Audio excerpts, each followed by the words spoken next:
Chapter number 5 law का compromise arrangements and अमलगमेशंस। ठीक है, हमारे सीधा आ जाते हैं पेज 5.4 पे। कॉम्प्रोमाइज एंड अरेंजमेंट क्या है, हमारा क्या है, section number 230 power to compromise और make arrangements with creditors and members की क्या पावर दी गई है कॉम्प्रोमाइज एंड मेक करने की arrangement with creditors and members. तो क्या हो गया हमारा, जहां पे भी कॉम्प्रोमाइज या फिर अरेंजमेंट जो है वो प्रपोज किया जाता है, किस किस के बीच में कॉम्प्रोमाइज एंड अरेंजमेंट जो है वो प्रपोज किया जा सकता है। सबसे पहले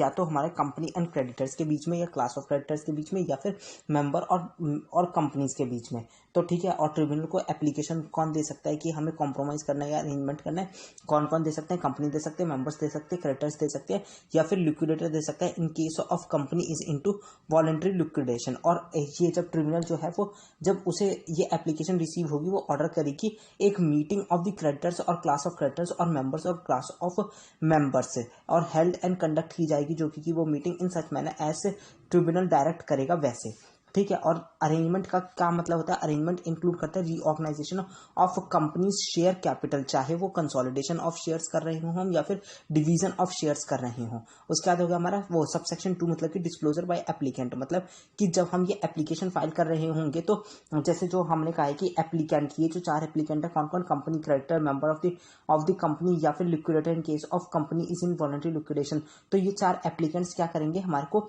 डिस्क्लोज करेंगे ट्रिब्यूनल को क्या क्या चीजें एफिडेविट के थ्रू। ये 3 चीजें सबसे इंपॉर्टेंट है, 3 चीजें कौन कौन सी, सबसे पहले सारे मटेरियल फैक्ट्स जो कि रिलेट करेंगे to the company such as latest financial position of the company, latest auditors report on accounts of the company, और तीसरा कोई भी पेंडेंसी जो कि वो पेंडिंग है, कोई इन्वेस्टिगेशन या फिर प्रोसीडिंग्स अगेंस्ट द कंपनी। ठीक है, उसके बाद हो गया हमारा दूसरा पॉइंट हो गया हमारा reduction of share capital of the company, जो कि इंक्लूड की गई है वो इन द कॉम्प्रोमाइज और अरेंजमेंट, वो हमारे को डिस्क्लोज करना पड़ेगा एप्लीकेंट को। और तीसरा क्या है हमारा, अगर कोई भी स्कीम ऑफ कॉर्पोरेट डेप्ट रीस्ट्रक्चरिंग जो है वो कंसेंटेड है, मतलब कि कोई कॉर्पोरेट डेप्ट रीस्ट्रक्चरिंग हम करना चाहते हैं कंपनी के अंदर, और वो लेकिन उसके लिए कंसेंट देनी पड़ेगी, किसको कंसेंट देनी पड़ेगी, सिक्योर्ड क्रेडिटर्स को, और वो कितने होने चाहिए, मिनिमम 75% होने चाहिए, मतलब कि not less then 75% of the secured creditors in value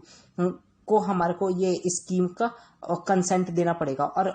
ये कंसेंट के साथ साथ क्या होनी पड़ेगी हमारे को, साथ में इसके क्या क्या फाइल करने पड़ेंगी, 5 चीजें फाइल करनी पड़ेंगी। Creditor responsibility statement in the prescribed form, दूसरा कोई भी safe guard for the protection of other secured, मतलब कि अगर मान लो 75% हमारे को मिनिमम चाहिए, तो जो बच्चे 25% है वो मतलब कि कंसेंट नहीं दे रहे हैं, तो उनके लिए क्या सेफ गार्ड हमने बनाए हुए हैं for the protection of other secured and unsecured creditors. उसका तीसरा पॉइंट हो गया हमारा report by the auditor that the fund requirements of the company after the corporate debt restructuring as approved shall conform to the liquidity test, मतलब कि जो हमारी company की जो लिक्विडिटी होगी वो हमेशा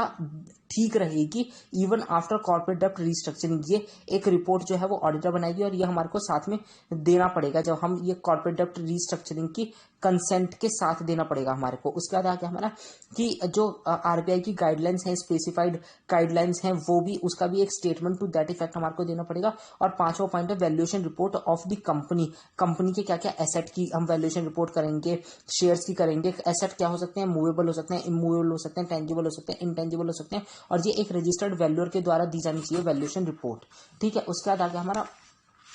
कि हमारे को नोटिस ऑफ मीटिंग, कि ये जो मीटिंग का नोटिस है ये हमारा कौन देगा, एक तो ट्रिब्यूनल देगा और वो सॉरी ये जो नोटिस देगा ये हमारी कंपनी देगी, जबकि कि ट्रिब्यूनल जो है वो एक ऑर्डर पास करना चाहता हो। ठीक है, और ये किस किस को दिया जाना चाहिए हमारे को, देख कंपनी दे रही है तो सिर्फ किस किस को देगी, कंपनी अपने आप को तो देगी नहीं, क्रेडिटर को देगी, मेंबर्स को देगी, और तीसरा क्या होगा, डिबेंचर होल्डर्स को देगी, क्योंकि वो भी हमारे क्रेडिटर्स की तरह ही होते हैं। और चौथा जो है वो सबसे इंपॉर्टेंट है, वो क्या है हमारा sectoral regulators under section 230 subsection 5। ठीक है, सेक्टोरल रेगुलेटर्स को देगी ये पैसे, जो देगी वो पैसे कह रहा हूँ, ये जो वो देगी नोटिस देगी वो सेक्टोरल रेगुलेटर्स को देगी अंडर सेक्शन 230 सबसेक्शन 5। उसके बाद होगा हमारा इस नोटिस के साथ में क्या एनेक्सर्स अटैच होंगे। इस नोटिस के साथ में मेनली 4 एनेक्सर सपोर्ट होते हैं, अटैच होते हैं। क्या क्या, एक तो detail of the compromise and arrangement जाना चाहिए इस नोटिस के साथ में। दूसरा क्या है हमारा, कॉपी ऑफ वैल्यूएशन रिपोर्ट जानी चाहिए। तीसरा क्या है हमारा, कोई भी जो एक स्टेटमेंट जो कि एक्सप्लेन कर रहा हो इफेक्ट, किस चीज का इफेक्ट है, ये जो हमने प्रपोज्ड स्कीम दी है ऑफ कॉम्प्रोमाइज एंड अरेंजमेंट किस किस पे, क्रेडिटर्स पे, मैनेजरल पर्सनल पे, प्रमोटर्स पे, नॉन प्रमोटर मेंबर्स पे, डिवेंचर होल्डर्स पे। और साथ में ये जो ये जो और एक और साथ में एक स्टेटमेंट लगेगा चौथा पॉइंट, जो कि क्या है कि कोई भी ऐसा मटेरियल इंटरेस्ट क्या है कि क्या इफेक्ट आ रहा है इस कॉम्प्रोमाइज एंड अरेंजमेंट का on the material interest of the directors of the company और द डिबेंचर ट्रस्टीज। ठीक है, मतलब कि ऊपर हमने देखा कि थर्ड वाले पॉइंट में कौन कौन इंक्लूडेड हो गए, क्रेडिटर्स की मैनेजरल पर्सनल्स हो गए, promoters, non promoters, debenture holders हो गए, लेकिन डायरेक्टर्स तो बची गए। तो डायरेक्टर्स के कुछ ना कुछ मटेरियल इंटरेस्ट होंगे, तो सिर्फ और सिर्फ मटेरियल इंटरेस्ट पे इफेक्ट देखेंगे हम, इमटेरियल इफेक्ट को छोड़ देंगे। ठीक है, उसका क्या है हमारा एडवर्टीजमेंट ऑफ नोटिस, मतलब कि हमारे को ये नोटिस हम दे रहे हैं इन सब लोगों को, इसमें अगर मान लो ये जो कंपनी है ये लिस्टेड कंपनी है, तो हमारे को ये जो वैसे जो ये नोटिस का एडवर्टीजमेंट है ये तो चाहे लिस्टेड हो अनलिस्टेड हो वो तो वेबसाइट पे तो हमें करना ही करना है। लेकिन अगर मान लो लिस्टेड कंपनी है तो ये डॉक्यूमेंट्स जो है वो हमारे सेंड होने चाहिए, सेबी के पास भी जाने चाहिए, स्टॉक वो securities and exchange board of India and stock exchange के पास भी जाने चाहिए, जहाँ पे कि कंपनी के सिक्योरिटीज लिस्टेड है, साथ में वो वेबसाइट पे भी वो पब्लिश होने चाहिए। और तीसरा क्या है हमारा, न्यूज़पेपर में भी ये जो एडवर्टीजमेंट है वो हमारा होना चाहिए। अब आगे हमारा notice to the sectoral regulators to make the representations, मतलब कि हमने देखा था कि जो नोटिस है वो हमारा सेक्टोरल रेगुलेटर्स को जाएगा अंडर सेक्शन 230 सब सेक्शन 5। तो ये सेक्टोरल रेगुलेटर्स कौन कौन से होते हैं हमारे, सेंट्रल गवर्नमेंट हो गई, इनकम टैक्स अथॉरिटीज हो गई, रिजर्व बैंक ऑफ इंडिया हो गया, सेबी हो गया, रजिस्ट्रार हो गया, रेस्पेक्टिव स्टॉक एक्सचेंज हो गया। रेस्पेक्टिव स्टॉक एक्सचेंज मतलब कि मान लो एक होता है वो बीएससी एनएससी, इस तरीके से ऑफिशियल लिक्विडेटर के पास जाएगी, कंपटीशन कमीशन ऑफ इंडिया के पास जाएगी, जो कि इस्टेब्लिश्ड होता है अंडर कंपटीशन एक्ट 2002। ठीक है, और इनसे हम रिप्रेजेंटेशन मांगेंगे। अब ये रिप्रेजेंटेशन कितने दिन में दे सकते हैं, विद इन 30 डेज दे सकते हैं from the date of receipt of such notice. लेकिन अगर मान लो ये रिप्रेजेंटेशन हमारे को विद इन 30 डेज नहीं रिसीव होता है कंपनी को, तो हम ये मान लेंगे कि उनका कोई रिप्रेजेंटेशन है ही नहीं। ठीक है, उसके बाद आ गया हमारा कि ट्रिब्यूनल में dispense with calling of a meeting of creditor, मतलब और class of creditors where such creditors और class of creditors having at least 90% value agree and confirm by way of affidavit to the scheme of compromise और arrangement. ठीक है, क्या है हमारा कि जो ट्रिब्यूनल है वो क्या कर सकता है, may dispense with calling of meeting having at least 90% value agree and confirm by way of affidavit to the scheme of compromise और अरेंजमेंट। तो ये भी हो सकता है कि अगर हमने कहा था ना कि 75% ऑफ द क्रेडिटर्स को अप्रूव करना पड़ेगा, तो मतलब कि अगर मान लो जो क्रेडिटर्स हैं वो क्या करते हैं 90% इन वैल्यू जो है वो एग्री कर जाते हैं एंड कंफर्म कर देते हैं बाय वे ऑफ एफिडेविट, तो हमारे को मीटिंग बुलाने की जरूरत है नहीं। ठीक है, तो हमारे को मीटिंग बुलाने की जरूरत नहीं है। अब हमारा क्या कि ये मीटिंग बुलाई या फिर ये स्कीम जो है इसको कौन ऑब्जेक्ट कर सकता है, इसको ऑब्जेक्ट करने के लिए वो बंदे ऑब्जेक्ट कर सकते हैं कॉम्प्रोमाइज या फिर अरेंजमेंट को, वो पर्सन जो कि या तो होल्ड जैसे मेंबर्स हैं तो वो जो कि होल्ड कर रहे हैं 10% और more of the share holding, और अगर मान लो कोई किसी का डेप्ट है, मतलब कि क्रेडिटर्स हैं, डिबेंचर होल्डर्स हैं, तो हैविंग आउटस्टैंडिंग डेप्ट 5% और मोर ऑफ द आउटस्टैंडिंग डेप्ट। ठीक है, क्या है हमारा हैविंग आउटस्टैंडिंग डेप्ट 5% और more of the total outstanding डेप्ट। फिर हमारा क्या binding order of the tribunal, क्या हमारा जहां where at meeting held majority of the person representing 3/4 in value of the creditors जो है, चाहे वो वोटिंग कर रहे हों, चाहे उनके प्रॉक्सी बैठे हों, चाहे पोस्टल बैलेट से वो हो रही हो हमारी वोटिंग, अगर वो एग्री कर जाते हैं and if such compromise and arrangement जो है वो सैंक्शन भी कर दिया जाता है ट्रिब्यूनल के द्वारा, तो सेम जो होगा वो बाइंडिंग हो जाएगा। मतलब कि दो चीजें होनी चाहिए बाइंडिंग होने के लिए कंपनी के ऊपर कोई भी ये जो कॉम्प्रोमाइज एंड अरेंजमेंट है, एक तो 3/4 इन वैल्यू ऑफ क्रेडिटर से, चाहे वो जो बैठे हुए थे, मतलब कि जैसे हम कहते हैं ना कि मीटिंग बुलाई, इसमें ऊपर एक्सेप्शन दिया गया था कि इस मीटिंग को एक्सेप्शन क्या है हमारा कि ये मीटिंग बुलाई हमने और ये एक्सेप्शन है कि अगर मान लो 90% एग्री कर गए तो मीटिंग बुलाने की जरूरत ही नहीं है, तो हम पहले बाइंडिंग मान लेंगे। लेकिन अगर मान लो ये इससे कम किया तो 3/4 of in value of the creditor, सारे क्रेडिटर्स की मीटिंग बुलाई जाएगी, उसमें से 3/4 in value of the creditors या फिर क्लास ऑफ क्रेडिटर्स या फिर मेंबर्स और क्लास ऑफ मेंबर्स की जो मीटिंग हो रही है उसमें से अगर वोटिंग इन पर्सन और बाय प्रॉक्सी या बैलेट सिस्टम हो जाती है वो एक्सेप्ट कर लेते हैं कॉम्प्रोमाइज या फिर अरेंजमेंट को, तो हमारे को क्या करना पड़ेगा, अरेंजमेंट जो है वो हमारा और साथ में सैंक्शन होना चाहिए ट्रिब्यूनल के द्वारा, तो ये बाइंडिंग हो जाएगा कंपनी के ऊपर। फिर मार के particulars to be stated in the order की, मतलब जब ट्रिब्यूनल ऑर्डर पास करेगा तो वो क्या क्या चीजें उसमें स्टेट करेगा। तो इसमें आगे जहां पे कि कॉम्प्रोमाइज एंड अरेंजमेंट जो हो रहा है वो प्रोवाइड कर रहा है for conversion of preference shares into equity shares, मतलब कि ये 5 चीजों का ख्याल रखेगा जब ऑर्डर बना रहा है ट्रिब्यूनल की, जहां पे कि भी वो कन्वर्जन हो रहा है प्रेफरेंस शेयर्स का इक्विटी शेयर्स में, तो जो उसके अगेंस्ट में हमारा डिविडेंड एक्यूमुलेट हुआ होगा, अरियर्स ऑफ डिविडेंड, तो हमारे को वो प्रेफरेंस शेयर होल्डर्स को ऑप्शन देना पड़ेगा कि चाहे तो वो अपने अरियर ऑफ डिविडेंड को कैश में ले लें या फिर एक्सेप्ट कर लें इक्विटी शेयर से equal to the value of the dividend. ठीक है। दूसरा कि कोई protection of any class of creditors, मतलब कि अगर मान लो कोई स्मॉल क्रेडिटर्स हैं या कोई पर्टिकुलर टाइप ऑफ क्रेडिटर्स हैं तो उन्हें अगर कोई प्रोटेक्शन देनी होगी तो वो भी उसे देनी पड़ेगी। ठीक है। उसके बाद है हमारा तीसरा, इफ कॉम्प्रोमाइज और arrangement results in the variation of share holders right it shall be given effect under section 48। तो अगर मान लो कोई कॉम्प्रोमाइज एंड अरेंजमेंट के वजह से variation in share holders rights आज आ रहे हैं तो हमारे को क्या करना पड़ेगा, वो उसका इफेक्ट देना पड़ेगा under the provisions of section 48। फिर चौथा आ गया कि अगर मान लो कॉम्प्रोमाइज एंड अरेंजमेंट जो होता है वो एग्रीड टू किया जाता है बाय द क्रेडिटर्स, और हमारे क्या अंडर सबसेक्शन 6, मतलब कि अंडर सबसेक्शन 6 का मतलब होगा कि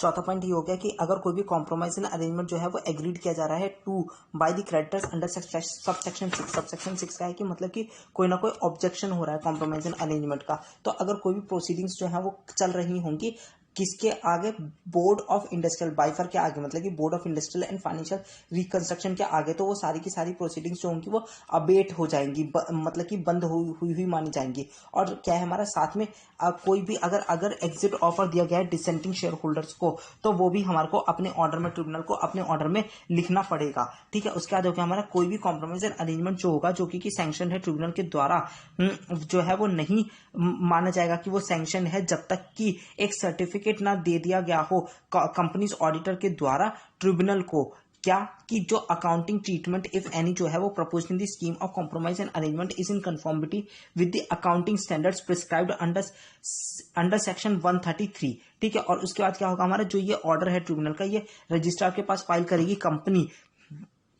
कितने टाइम में, within a period of 30 days of receipt of the order. ठीक है। Within a period of 30 days of the receipt of the order. उसके बाद आ गया हमारा वो section 231 power of tribunal to enforce compromise और अरेंजमेंट, मतलब कि ना केवल ट्रिब्यूनल के पास पावर है ऑर्डर करने का कॉम्प्रोमाइज एंड अरेंजमेंट, साथ में एनफोर्स कराने की भी power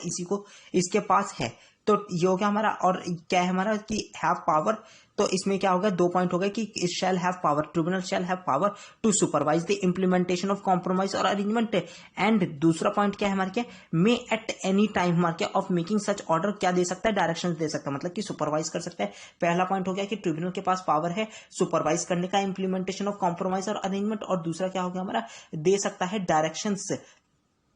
in regard to any matter or make such modifications in compromise और arrangement। फिर हमारा क्या है आ गया सेक्शन नंबर वो, फिर इसमें दे रखा है winding up order by the tribunal. अगर ट्रिब्यूनल सेटिस्फाइड है कि compromise and arrangement sanction under 230 can not be implemented satisfactorily with और विदाउट मॉडिफिकेशन, तो अगर जैसे मान लो कि उसने ऑर्डर बना के तो भेज दिया लेकिन अब कंपनी कर नहीं दिया, तो अब कंपनी ये ट्रिब्यूनल गया एनफोर्स कराने के लिए, लेकिन फिर ट्रिब्यूनल को भी ये लगता है, वो सेटिस्फाई हो जाता है कि ये कॉम्प्रोमाइज एंड अरेंजमेंट जो है वो जो कि मैंने ही सैंक्शन किया था अंडर सेक्शन 230 वो इम्प्लीमेंट नहीं किया जा सकता सेटिस्फैक्टरली विद और विदाउट modifications, तो and the company is unable to pay its debt as per the scheme, it may order winding up of the company। ठीक है। मतलब 2 चीजें होनी चाहिए कि वो उसे सेटिस्फेक्शन हो जाता है कि ये इम्प्लीमेंट नहीं किया जा सकता कॉम्प्रोमाइज एंड अरेंजमेंट, और दूसरा कंपनी अनेबल है टू पे इट्स डेप्ट, अनेबल मतलब कि पे नहीं कर पा रही है कंपनी अपने डेप्ट्स को एज पर द स्कीम, तो ये मान लिया जाएगा it may make an order for winding up the company and such an order में shall be deemed to be an order made under section 273। ये इंपॉर्टेंट है कि ये ऑर्डर को हम कैसे मानेंगे कि ये जो ऑर्डर किया गया है वो अंडर सेक्शन 273 किया गया, मतलब कि winding up of the company और retrospective effect of the order, the provisions of this section shall also apply to company in respect of which an order has been made before the commencement of this act. ये तो बेकार की line है। उसके बाद हो गया merger and amalgamation section number 232, मतलब कि merger and amalgamation of companies क्या है कि हमारे को अगर मर्जर, ये तो था अभी तक तो हमने जितने भी ये जो दो सेक्शन पढ़े हैं, सेक्शन 230 एंड 231, ये तो है हमारे कॉम्प्रोमाइज एंड अरेंजमेंट के। अब आगे हमारा 232 ये जो सेक्शन है ये merger and amalgamation of companies के हैं। तो क्या होगा हमारा, filing of an application for purpose of reconstruction और कंपनीज इन्वॉल्विंग मर्जर और अमलगमेशन और transfer of undertaking of property etcetera. तो मतलब कि जहां पे कि एप्लीकेशन जो है वो दी गई है under section 230 for sanctioning of compromise और arrangement between company and any such persons as are mentioned in that section, and it is shown to the tribunal that the compromise or arrangement has been proposed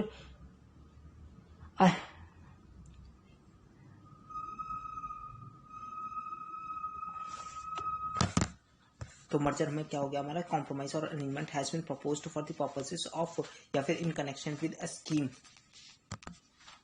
with a scheme of for the reconstruction of the company or companies involving merger or the amalgamation of two or more companies से, या फिर and under the scheme the whole or any part of the undertaking or property or liabilities of the company is required to be transferred to another company। मतलब कि देख फिर से हम करते हैं ये सेक्शन नंबर 232 क्या कहता है कि merger and amalgamation of company से, कि अगर मान लो एप्लीकेशन जो कि फाइल की गई थी और वो फाइल की गई थी अंडर सेक्शन, मतलब कि originally merger and application and amalgamation के लिए फाइल जो की जाएगी एप्लीकेशन वो तो अंडर सेक्शन 230 ही की जाएगी, लेकिन it is shown to the tribunal, सबसे इंपॉर्टेंट लाइन है it is shown to the tribunal कि क्या कि जो कॉम्प्रोमाइज एंड अरेंजमेंट जो है जो कि प्रपोज्ड है वो किस चीज के लिए है, वो किया गया है for a scheme for the reconstruction of the company या फिर कंपनीज इन्वॉल्विंग मर्जर और द अमलगमेशन ऑफ टू और मोर कंपनीज। मतलब कि ये शो किया जाए ट्रिब्यूनल को कि ये जो कॉम्प्रोमाइज एंड अरेंजमेंट जो है प्रपोज्ड है वो किया जा रहा है किस चीज के लिए, for the reconstruction of the company या फिर फॉर कंपनीज इन्वॉल्विंग मर्जर और अमलगमेशन ऑफ टू और मोर कंपनीज। एंड साथ में क्या है कि होल, और साथ में ये तो होने चाहिए कि शो होना चाहिए कि ये रिकंस्ट्रक्शन हो रहा है या फिर मर्जर हो रहा है या फिर अमलगमेशन हो रहा है, और साथ में होल और any part of the undertaking property और liabilities of any company hereinafter referred to as the transfer company जो है वो is required to be transferred to another company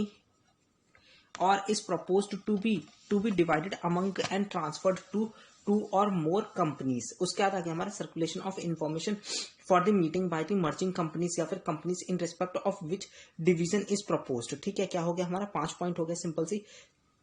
draft of the proposed terms of the scheme drawn up and adopted by the directors of the company. ठीक है, और फिर subsection 2 ये कहता है कि क्या क्या हमारे को सर्कुलेट करने पड़ेंगे, क्या क्या इन्फॉर्मेशन सर्कुलेट करनी पड़ेंगी जब हम मीटिंग करेंगे, किसके द्वारा, या तो मर्जिंग कंपनीज के द्वारा या फिर companies in respect of which division is propose. मतलब कि या तो कंपनीज मर्ज हो रही होंगी या फिर डिवाइड हो रही होंगी, तो हमारे को ये 5 चीजें जो है वो सर्कुलेट करनी पड़ेंगी, 5 इन्फॉर्मेशन सर्कुलेट करनी पड़ेंगी। सबसे पहले draft of the propose terms of the scheme जो कि ड्रॉन किया गया है एंड अडॉप्ट किया गया है by the directors of the merging company. दूसरा confirmation that the copy of draft जो है कि ये जो ये स्कीम हमने ये ड्राफ्ट करी है स्कीम, इसकी जो कॉपी है वो हमने सबमिट कर दी है रजिस्ट्रार के पास। ठीक है, has been filed with the registrar. तीसरा क्या है हमारा, एक रिपोर्ट जो कि अडॉप्टेड की गई हो डायरेक्टर्स के द्वारा of the merging companies explaining the effect of compromise on each class of share holders, key manager, personnels, promoters and non promoter shareholders, laying out in particular the share exchange ratio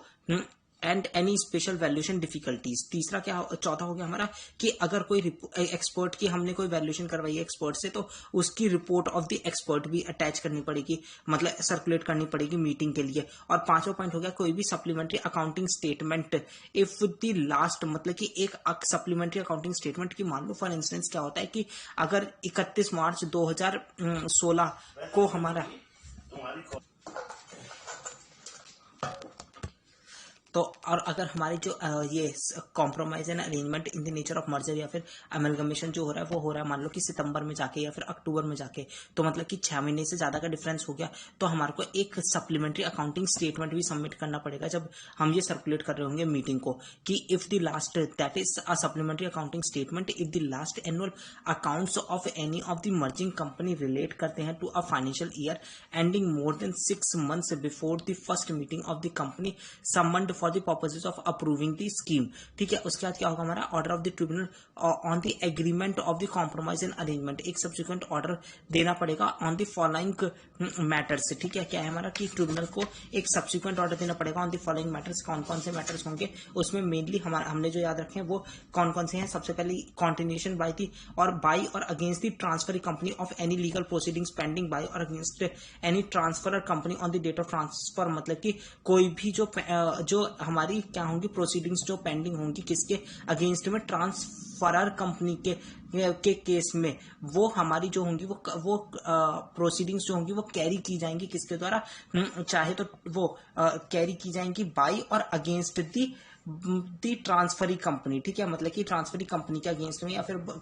transferee company के द्वारा continue करी जाएंगी। उसके बाद हो गया हमारा dissolution without winding up of any transfer company, उसके लिए भी एक ऑर्डर जाएगा। Provision to be made for the persons who dissent from the compromise और अरेंजमेंट, उनके लिए जो हमने एक प्रोविजन बनाया वो भी हमारे को देखना पड़ेगा। Where share capital is held by any non resident share holder under foreign direct investment norms, the allotment of shares of the transferring company to such share holder shall be in such manner as may specified, मतलब कि अगर मान लो कोई भी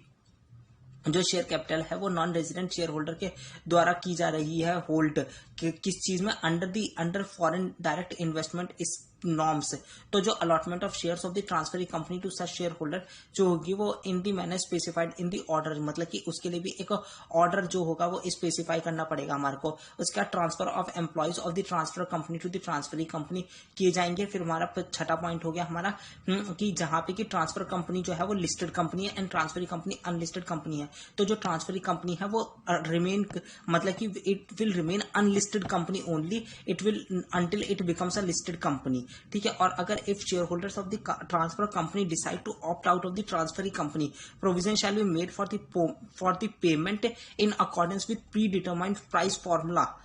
and the arrangement under this provision may be made by the tribunal। ठीक है, amount of payment or valuation under this clause for any share shall not be less than what has been specified by the Securities and Exchange Board of India। मतलब कि simple सी बात हो गई। इसका point ये कहना चाहता है कि अगर मान लो कोई शेयर होल्डर्स है ट्रांसफरर कंपनी के, वो ये चाहते हैं कि हम नहीं जाना चाहते ट्रांसफरी कंपनी के अंदर, तो हमारे को एक उन्हें पेमेंट किया जाएगा, प्रोविजन बनाना पड़ेगा उनके पेमेंट के लिए जो कि होगा इन accordance with pre determined price formula, in accordance with pre determined price formula. और हमारे के और लेकिन ये जो ये हमने प्राइस फॉर्मूला बनाया होगा, ये जो अमाउंट ऑफ पेमेंट होगी या फिर वैल्यूएशन होगी ये कम नहीं होनी चाहिए किस चीज से, जो कि उस प्राइस से जो कि स्पेसिफाइड हो किसी भी सेबी के द्वारा। उसके बाद हो गया हमारा जहां पे भी ट्रांसफर कंपनी जो है वो डिसॉल्व की जाती है, तो जो फीस जो कि पे की गई होगी by the transfer company on its authorise share capital, जो वो सेट ऑफ की जाएगी हमारे के any fees payable by the transfer company on its authorise share capital subsequent to the amalgamation. फिर आ गया हमारा कि ये जो ये ऑर्डर है, चाहे वो हमारा नॉर्मल जो ओरिजिनल ऑर्डर हो वो या फिर कोई भी सब्सिक्वेंट ऑर्डर हो, सब्सिक्वेंट ऑर्डर बनते हैं ये जो हमने 6-7 चीजें पढ़ी हैं उनके लिए। तो ये सब्सिक्वेंट ऑर्डर जो भी है ये हमारा फाइल किया जाना चाहिए रजिस्ट्रार के पास में कितने दिनों के अंदर अंदर, 30 डेज के अंदर अंदर on the 30 days of the receipt of the certified copy of the order, receipt of the certified copy of the order by the company. उसके बाद हो गया हमारा effective date specified in the scheme की जो हमारे क्या इफेक्टिव डेट मानी जाएगी ये अमलगमेशन या मर्जर के लिए, ये वो इफेक्टिव डेट जो होगी वो होगी जो कि इंडिकेटेड होगी as an appointed date from which it shall be effective and the scheme shall be deemed to be effective from such date. फिर आ गया हमारा filing of duly certified statement of compliance of scheme with registrar. क्या है हमारा every company in relation to which the order is made shall file a statement every year duly certified by a chartered accountant indicating whether the scheme is being complied with in accordance with the orders of the tribunal और not. मतलब कि क्या होगा कि हर साल ये जो company होगी इसे फाइल करना पड़ेगा एक स्टेटमेंट जो कि क्या होगा हमारा ड्यूली सर्टिफाइड होगा किसके द्वारा, चार्टर्ड अकाउंटेंट के द्वारा, जिसमें वो इंडिकेट करेगी कि जो स्कीम है वो कंप्लाई की जा रही है इन अकॉर्डेंस विद द ऑर्डर, जो ऑर्डर दिया गया था ट्रिब्यूनल के द्वारा। ठीक है, उसके बाद आ गया हमारा इसमें फिर ये बता रखा है कि यहाँ पे जो मर्जर होते हैं वो दो तरीके के हो सकते हैं, मर्जर बाय एब्जॉर्प्शन या फिर merger bye formation of new company. अगर मान लो कोई भी एग्जिस्टिंग कंपनी ही हमारी अनदर एग्जिस्टिंग कंपनी को अदर कंपनी के प्रॉपर्टी एसेट्स एंड लायबिलिटीज को ले लेती है तो हमारा ये कहा जाएगा कि मर्जर हो रहा है बाय एब्जॉर्प्शन। लेकिन अगर जहां पे कि undertaking properties and liabilities of two और मोर कंपनीज जो है वो क्या की जाती हैं, ट्रांसफर की जाती हैं किसी एक नई कंपनी को, मतलब कि दोनों कंपनियां एक नई कंपनी को अपने एसेट लायबिलिटीज ट्रांसफर कर रहे हैं तो उसे कहते हैं हम it is a merger by absorption of by formation of a new company. फिर हमारा section number 235 power to acquire shares of share holders dissenting from scheme और कॉन्ट्रैक्ट अप्रूव बाय मेजॉरिटी। मतलब कि ये सेक्शन होता है कि ये उन्हें दिया जाता है, मतलब कि अगर मान लो कोई एक पर्सन है, उसने क्या किया, पर्सन हो या फिर कंपनी हो जिसने कि क्या कर रहा है कि वो ये चाहता है जो कि शेयर होल्डर्स डिसेंट कर रहे हैं from the scheme of contract, scheme या फिर कॉन्ट्रैक्ट से, मतलब कि जो कि स्कीम से डिसेंट कर रहे हैं या फिर कॉन्ट्रैक्ट से डिसेंट कर रहे हैं जो कि अप्रूव कर दिया गया है मेजॉरिटी के द्वारा। तो वो हमारे को उस जो अदर लोग हैं उनके पास पावर है उनके शेयर्स एक्वायर करने की। लेकिन इसके लिए सबसे पहले हमारे को बेसिक रिक्वायरमेंट क्या चाहिए, सबसे पहले बेसिक रिक्वायरमेंट ये है कि जो स्कीम या फिर कॉन्ट्रैक्ट है जो कि इन्वॉल्व कर रहा है ट्रांसफर ऑफ शेयर्स और एनी क्लास ऑफ शेयर्स हमारे टू अनदर कंपनी, तो वो अप्रूव की जानी चाहिए ये स्कीम किसके द्वारा, holders of not less than 9/10 in value of the shares whose transfer is involved. और ये की जानी चाहिए 9/10 इन वैल्यू ऑफ शेयर्स कितने दिनों के अंदर अंदर, with in 4 months after making of an offer in that behalf by the transferee company. 4 महीने के अंदर अंदर जो है वो अप्रूवल दी जानी चाहिए 9/10 शेयर होल्डर्स के द्वारा। उसके बाद हो गया हमारा, लेकिन ये शेयर्स जो हैं वो हमारे क्या नहीं इंक्लूड करेंगे जो कि ऑलरेडी हेल्ड किए गए हैं किसके द्वारा, ट्रांसफरी कंपनी के द्वारा, चाहे जब वो ट्रांसफरी कंपनी के द्वारा, चाहे nominee of the transferee company हो या फिर हमारा सब्सिडरी कंपनी के द्वारा। उसके बाद होगा हमारा कि अगर मान लो जो ट्रांसफरी कंपनी है वो एक्सप्रेस करती है his desire to acquire the remaining shares of the dissenting share holders, वो कितने महीनों में कर सकती है, वो विद इन 2 months कर सकती है after the expiry of set 4 months। मतलब कि इन सेट 4 months में तो अप्रूवल आने चाहिए, लेकिन जैसे मान लो अप्रूवल आ गया 1 महीने के अंदर अंदर ही, तो क्या 1 महीने के बाद ही कर लेगी, नहीं भैया नहीं, पूरे 4 महीने पहले बीत जाने देंगे, उसके बाद उसको 2 महीने दिए जाएंगे जिसमें कि जो ट्रांसफरी कंपनी है वो एक्सप्रेस कर सकती है अपनी डिजायर को to acquire the remaining shares of the dissenting share holders. ठीक है, फिर हमारा क्या, ठीक है, और फिर उसके 1 महीने के बाद क्या होगा हमारा कि जैसे 1 सेकंड रुको, ठीक है, उसके बाद क्या होगा हमारा कि जैसे ये 2 महीने बीत गए, 2 महीने बीतने की नहीं बात है, उसके बाद जैसे कि यहाँ पे तो डिजायर एक्सप्रेस करेगा और साथ में नोटिस देगा, ठीक है, in the prescribed manner to the dissenting share holders. और उसके बाद क्या होगा हमारा कि जो नोटिस दिया गया है हमारे के अंडर सबसेक्शन 1, मतलब कि जो ये नोटिस दे दिया है उसने वो डिसेंटिंग शेयर होल्डर्स को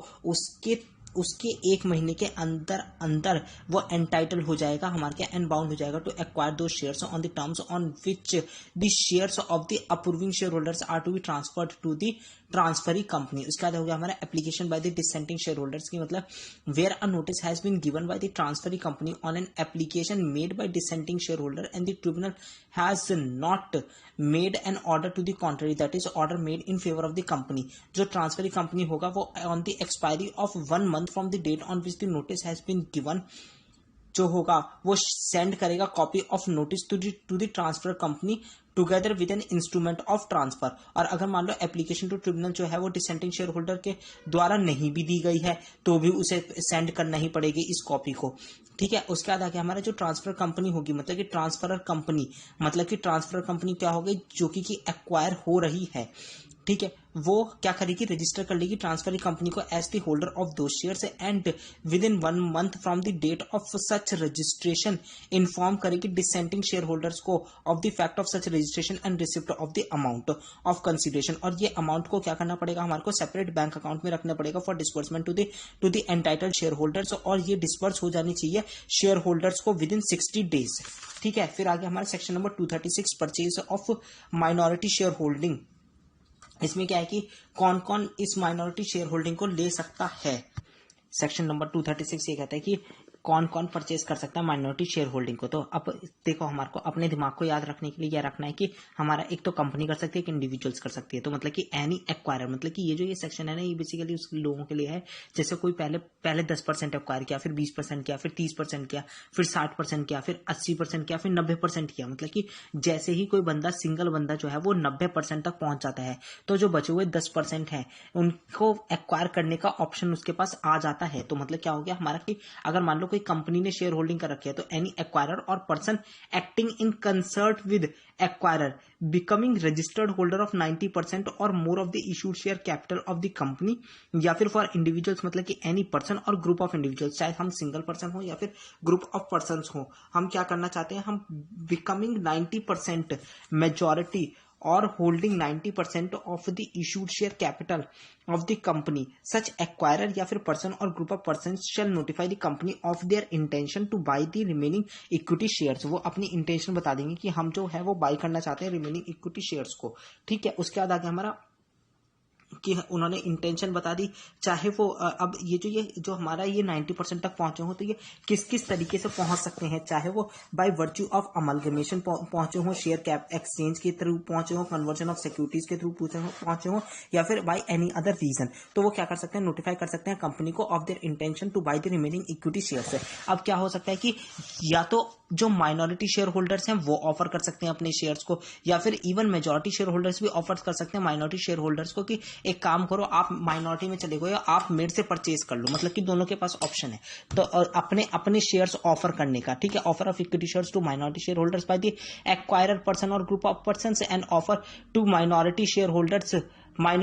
minority shareholders to purchase the minority offer to majority shareholders to purchase the minority equity shareholding, ठीक है। और ये जो होने चाहिए ये क्या होंगे हमारे, ये ट्रांसफर होंगे shares for buying the equity shares held by the share holders, ये प्राइस उस प्राइस पे होंगे जो कि डिटरमाइंड किया जाएगा on the basis of valuation by a registered valuer in accordance with rule 27, ठीक है। उसके बाद हमारा deposit of amount in separate bank account की हमारे को ये जो अमाउंट है जो अमाउंट है मतलब कि मान लो 92% पहले हम शेयर होल्डिंग कर रहे थे, लेकिन 8% जो हम माइनॉरिटी वाले उनकी परचेज करना चाहते हैं, तो उस शेयर होल्डिंग से रिलेटेड जो अमाउंट है, तो मतलब कि जो मेजॉरिटी शेयर होल्डर्स को क्या करना पड़ेगा, डिपॉजिट करना पड़ेगा an amount equal to the value of shares to be acquired by them, किस चीज में, एक अलग सेपरेट बैंक अकाउंट में, जो कि ऑपरेट किया जाएगा किसके द्वारा, सिंपल सी बात है भैया, जिनको पैसे मिलेंगे वही ऑपरेट करेंगे, to be operated by the company who shares are being transferred for at least 1 year for the payment, मतलब कि ये कितने टाइम तक ऑपरेट किया जाएगा बैंक, जो ये सेपरेट बैंक अकाउंट है कंपनी के द्वारा, ये किया जाएगा 1 साल के लिए, ठीक है। और जो ये बैंक अकाउंट है ये किस चीज के लिए होगा, payment to the minority share holders के लिए किया जाएगा, ठीक है। और जो ये पैसे हैं ये डिस्पर्स हो जाने चाहिए कितने, विद इन 60 डेज। लेकिन अगर मान लो ये डिस्पर्समेंट जो है वो मतलब धीरे धीरे हम कुछ अमाउंट करके डिस्पर्स करते हैं, तो ये मैक्सिमम 1 साल तक हम डिस्पर्स कर सकते हैं, shall continue to be made, ठीक है। तो मतलब क्या हो गया, जो such disbursement shall continue to be made to the entitled share holders for a period of 1 year. और जो कि हो सकता है किसी रीजन की वजह से हम डिस्पर्स ना कर रहे हों, अगर हमने 60 डेज के अंदर नहीं किया तो हमारे को एक तरीके से ये एक्सटेंडेड टाइम दे रखा है कि 1 साल तक कर सकते हैं। और साथ में ये दे रखा है कि जो ये कंपनी है माइनॉरिटी वाली, ये क्या करेगी, ये एक्ट करेगी as a transfer agent in event of purchase, ठीक है। और अगर हमारा आ गया जो कंपनी से, अब मान ले कंपनी जिसके शेयर्स जो है वो ट्रांसफर किए गए हैं to issue shares in absence, अगर मान लो फिजिकल डिलीवरी ऑफ शेयर्स नहीं होती है, तो हम क्या करेंगे, ये क्या कहेंगे कि share certificate shall be deemed to be cancelled, ये डीम कर ले जाएगा कि शेयर सर्टिफिकेट कैंसिल हो गए हैं। Company who shares are being transferred shall be authorised to issue shares in lieu of the cancelled shares and complete the transfer in lieu in accordance with the law and make payment of price out of the deposit. और उसके बाद क्या हमारा right of share holders to make an offer for sale of minority equity shareholding in the event of minority share holding और shares requiring a full purchase and making payment of price by deposit with the company for any shareholder or shareholders who have died or ceased to exist or whose heirs, successors, administrators or assignees have not been brought on record by the transmission the right of such shareholders to make an offer for sale। मतलब कि अगर मान लो कुछ इसका जो ये subsection 7 है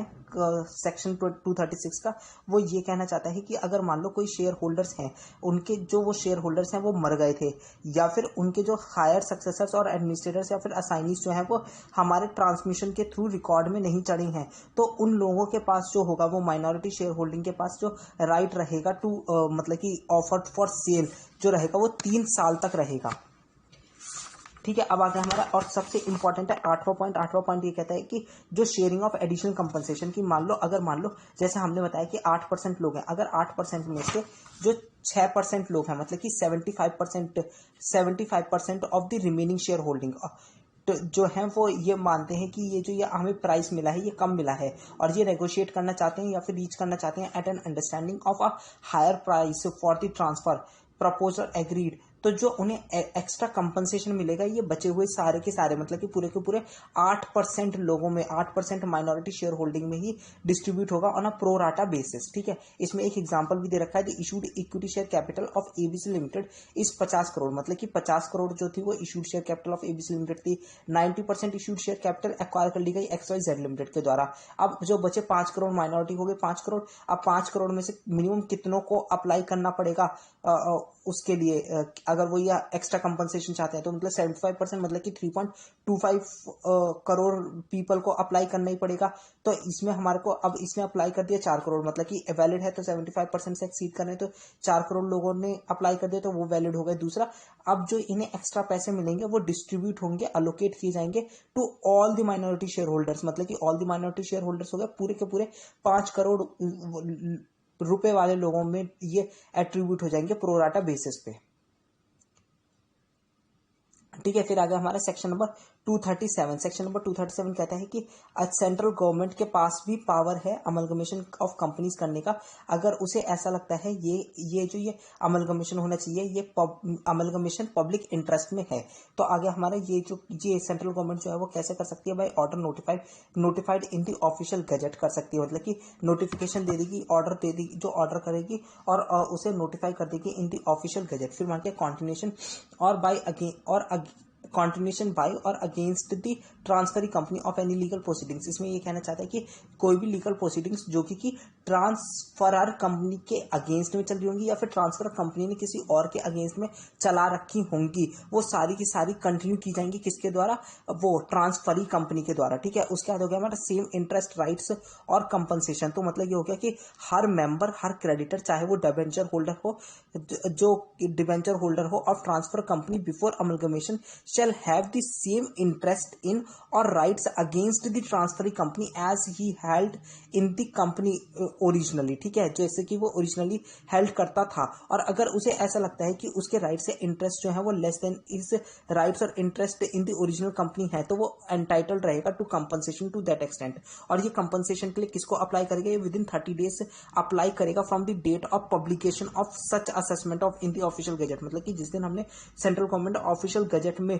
कुछ भी ये ऑर्डर डाला उसके 30 दिन के अंदर अंदर वो अप्लाई कर सकता है सेंट्रल गवर्नमेंट को फॉर द कंपनसेशन। और अगर वो और कंपनसेशन मिला, मतलब कि वो तो सोचता था उसे 500 रुपये कंपनसेशन मिलेगा लेकिन 200 रुपये मिला, तो वो एक अपील में भी जा सकता है। या फिर मान लो सेंट्रल गवर्नमेंट ने मना कर दिया कि नहीं कंपनसेशन नहीं मिलना चाहिए, तो वो अपील करेगा किसको, ट्रिब्यूनल को। Thereupon the assessment of the compensation shall be made by the tribunal. उसके बाद होगा हमारे requirements for passing of an order. मतलब क्या हो गया कि कोई भी ऑर्डर जो है वो ट्रिब्यूनल या फिर सेंट्रल गवर्नमेंट के द्वारा कब तक पास नहीं किया जा सकता, वो तब तक पास नहीं किया जा सकता जबकि कि ये 3 चीजें ना हो जाए। कौन कौन सी, copy of proposed order has been sent in draft to each companies. मतलब कि सेंट्रल गवर्नमेंट जो है वो पहले क्या करेगा, पहले ये 3 चीजों का इंश्योर करेगा, उसके बाद ही ऑर्डर पास कर सकता है। एक तो copy of proposed order has been sent in draft to each of the companies concern. दूसरा क्या है हमारा, क्या time of for the preferring an appeal under subsection 4 has expired or where any such appeal has been preferred the appeal has been finally disposed of, तब तक नहीं order कर सकता। और तीसरा क्या है हमारा, central government has considered and made sufficient such modifications in the draft order as it may think fit in the light of suggestions and objections which may be received by it from any such company within such period as the central government may fix in this behalf, not being less than 2 months from the date on which the copy is received by that company। और साथ में जो ये copies होंगी ये present होनी चाहिए। ठीक है। सबसे इंपॉर्टेंट ये एमसीक्यू बहुत अच्छा इंपॉर्टेंट है कि ये जो कॉपीज हैं, जो जब सेंट्रल गवर्नमेंट जो होता है वो ऑर्डर करता है तो ये जो कॉपीज होंगी ऑर्डर की ये प्रेजेंट की जाएंगी, shall be laid before each house of the parliament. उसके बाद आगे हमारा सेक्शन नंबर 238। तो सेक्शन नंबर 238 जो है वो सिर्फ पढ़ना है वो बेकार का सर्कुलर है, वो है। फिर उसके बाद आगे हमारा सेक्शन नंबर 239, ये important, preservation of books and papers of amalgamated companies. इसमें ये कहना चाहता है कि अगर मान लो जो हमारी कंपनी है, जो ट्रांसफरर कंपनी है, उसके कोई भी बुक्स एंड पेपर्स जो होंगी वो डिस्पोज ऑफ नहीं की जाएंगी without prior approval of the, without prior permission, approval नहीं, without prior permission of the central government. And before granting such permission, central government क्या कर सकती है, एक पर्सन को अपॉइंट कर सकती है एग्जामिन कराने के लिए बुक्स एंड पेपर्स से, ठीक है। और ताकि कि वो ये सेटिस्फाई कर सके कि कोई ऐसा एविडेंस उसे नहीं मिला है of any of the commission of an offence in connection with किस के प्रमोशन और फॉर्मेशन और management of affairs of the transferor company और इट्स अमलगमेशन और एक्विजिशन ऑफ इट्स शेयर्स। फिर आगे हमारा सेक्शन नंबर 240, सेक्शन नंबर 240 ये कहता है कि अगर मान लो कोई भी जो ऑफिसर्स, अगर ऑफिसर्स जो होंगे वो कंटिन्यू करेंगे टू बी लायबल, जैसे कि वो लायबल होते कि प्रायर टू मर्जर अमलगमेशन और एक्विजिशन, अगर कोई भी चीज जो है वो गलत पाई जाती है, ऑफिसर जो है वो इन डिफॉल्ट पाए जाते हैं फॉर द ऑफेंसेस जो कि कमिट किए गए हों उनके द्वारा बिफोर मर्जर, ठीक है। उसके बाद हमारे सेक्शन नंबर 233, सेक्शन नंबर 233 में fast track mode of merger और अमलगमेशन ऑफ सर्टेन कंपनीज दिए गए हैं, ठीक है। सबसे पहले तो आ गया कि ये fast track mode of merger and amalgamation जो है वो किन कंपनीज के द्वारा अप्लाई किया जा सकता है। ये अप्लाई किया जा सकता है दो या दो से ज्यादा स्मॉल कंपनीज के द्वारा कराया जा सकता है फास्ट ट्रैक मोड, या फिर एक होल्डिंग कंपनी और सब्सिडरी कंपनी के बीच में करवाया जा सकता है। लेकिन जो ये होल्डिंग और सब्सिडरी है, इसमें सब्सिडरी होल्ली ओन सब्सिडरी होनी चाहिए। लेकिन हाँ, इसमें ये एग्जाम्पशन है कि एक्सेप्ट जो शेयर्स हेल्ड किए गए होंगे बाय द नॉमिनी और nominees of the two ensure that the number of members of the subsidiary is not reduced below the statutory limit. तो मतलब कि मान लो अगर मान लो बिफोर 100% में से 100% होल्डिंग नहीं है, 98% तो वैसे है, लेकिन जो 2% है वो नॉमिनी ने होल्ड कर रखे हैं, तो हम ये मानेंगे कि वो अभी भी होल्डली ओन सब्सिडरी ही है, ठीक है। और सच अदर क्लास और क्लासेस ऑफ कंपनीज एज में भी प्रिस्क्राइब्ड, ठीक है। और अब क्या होगा हमारा का, इसका प्रोसेस क्या है, हमारे को मेनली याद रखना है, ये 5.21 पे जो प्रोसेस दे रखा है वो याद रखना है कि सबसे पहले हमारे को प्रिपरेशन करनी पड़ेगी ऑफ द प्रपोज्ड स्कीम। उसके बाद दूसरा क्या है, हमारा प्रिपरेशन कर लिया हमने प्रपोज्ड स्कीम, उसके बाद हमारे को नोटिस देनी पड़ेगी ऑफ द प्रपोज्ड स्कीम को किसके पास, रजिस्ट्रार एंड ऑफिशियल लिक्विडेटर के पास। उसके बाद हम उनके कंसीडर करेंगे। अब रजिस्ट्रार या ऑफिशियल लिक्विडेटर जो है वो ऑब्जेक्शन या फिर सजेशंस दे सकते हैं, तो हमारे को वो कंसीडर करने पड़ेंगे उनके ऑब्जेक्शन या फिर suggestions if any, and amend करेंगे हम स्कीम को अकॉर्डिंगली। उसके बाद क्या होगा, एक हमारे को ये जो स्कीम हमने जो रजिस्ट्रार एंड ऑफिशियल लिक्विडेटर के द्वारा ऑब्जेक्शन सजेशन के बाद हमने बनाई होगी, अमेंडेड स्कीम को हमारे को अप्रूवल लेनी पड़ेगी इस स्कीम को in respective general meeting of the transfer company and transfer company. और ये अप्रूव होनी चाहिए किसके द्वारा, बाय द मेंबर्स या फिर क्लास ऑफ मेंबर्स जो कि होल्ड कर रहे हो at least 90% of total number of share से। उसके बाद हमारे को फाइलिंग करनी पड़ेगी, एक डिक्लेरेशन फाइलिंग करनी पड़ेगी, declaration of solvency with registrar by the company. उसके बाद आगे हमारा convening meeting of creditors by giving 21 days notice. हमारे को एक वो मीटिंग बुलानी पड़ेगी क्रेडिटर्स की, कैसे, बाय गिविंग 21 डेज नोटिस, मतलब कि मिनिमम 21 डेज का उनके पास टाइम हो। उसके बाद हमारा जो ये स्कीम जो है ये अप्रूव होनी चाहिए by majority of the creditors. Majority of the creditors का मतलब क्या होगा, representing 9/10 in value of the creditors. उसके बाद हो गया हमारा फाइलिंग ऑफ अप्रूव्ड। अब ये सबसे पहले हमने क्या किया था, सबसे पहले हमने स्कीम दिखाई रजिस्ट्रार एंड ऑफिशियल लिक्विडेटर को, उनके सजेशंस एंड ऑब्जेक्शंस ले लिए। सजेशंस एंड ऑब्जेक्शंस लेने के बाद हमने क्या किया, उस स्कीम को जनरल मीटिंग में अप्रूव करवा लिए। जनरल मीटिंग में अप्रूव करवाने के बाद हमने क्या किया, एक सॉल्वेंसी जो है डिक्लेरेशन, सॉल्वेंसी डिक्लेरेशन जो है वो रजिस्ट्रार के पास फाइल कर दी। उसके बाद क्रेडिटर्स की मीटिंग बुलाई, क्रेडिटर्स से हमने अप्रूवल ले ली। अब चौथी अप्रूवल किससे लेनी है, हमारे को अप्रूवल लेनी पड़ेगी ट्रांसफरिंग कंपनी की, सेंट्रल गवर्नमेंट से, रजिस्ट्रार से एंड ऑफिशियल लिक्विडेटर से फिर से, ठीक है। मतलब कि फिर से 2 बार अप्रूवल दे रहे हैं रजिस्ट्रार एंड ऑफिशियल लिक्विडेटर। अब उसके बाद क्या होगा कि अगर मान लो जो वो रीजनल डायरेक्टर मतलब कि सेंट्रल गवर्नमेंट जो है वो क्या करेगी, कंसीडर करेगी ऑब्जेक्शंस और suggestions of ROC and official liquidator जो कि सबमिट किए गए होंगे किसके द्वारा, by ROC and official liquidator within 30 days. मतलब कि हमने उन्हें अप्रूव्ड स्कीम सबमिट करी होगी और वो अपने सजेशंस या फिर ऑब्जेक्शंस जो है वो 30 दिन के अंदर अंदर लिख के भेज देंगे हमारे को, ठीक है। उसके बाद हमारा क्या है कि जो सेंट्रल गवर्नमेंट होगी, जब आफ्टर उसने रिसीव कर ली होंगे ऑब्जेक्शन सजेशंस अगर उसे लगता है कि जो स्कीम जो है वो is not in public interest और in the interest of the creditors, तो वो क्या फाइल कर सकता है, एक application before the tribunal within 60 days of the receipt of the scheme stating its objection. फिर सेंट्रल गवर्नमेंट अपने ऑब्जेक्शन रखेगी कहीं ना कहीं अपने उसके आगे। उसके बाद क्या होगा हमारा, फिर क्या होगा, अगर मान लो सब कुछ ठीक है, उसे कोई ऑब्जेक्शन नहीं है, तो एक एप्लीकेशन दी जाएगी ट्रिब्यूनल को किस चीज के लिए, कि भैया तुम अप्रूव कर दो। उसके बाद ट्रिब्यूनल जो होगी वो ट्रिब्यूनल अप्रूव करने के बाद क्या करेगी, रजिस्ट्रेशन ऑफ स्कीम की जाएगी, shall be deemed to have effect. अब मान लो कि जो ये ट्रिब्यूनल है उसे ये लगता है कि जो